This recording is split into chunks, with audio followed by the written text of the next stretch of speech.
Saudara, menjelang masuknya bulan suci Ramadan, Dinas Pangan Aceh melakukan sidak sayur dan buahan di pasar modern untuk menjamin konsumen agar mendapat sayur dan buah yang dikonsumsi segar dan higienis Sabtu siang.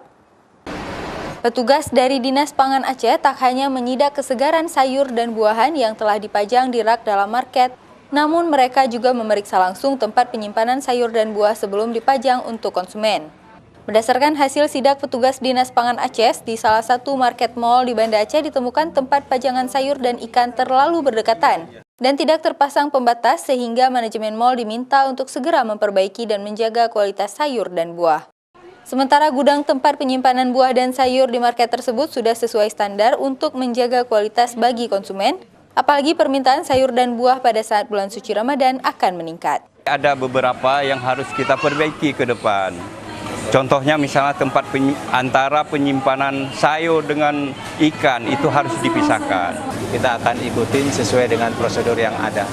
Terima kasih. Termasuk tempat penyimpanan yang tadi sudah disampaikan oleh Bapak Ilyas.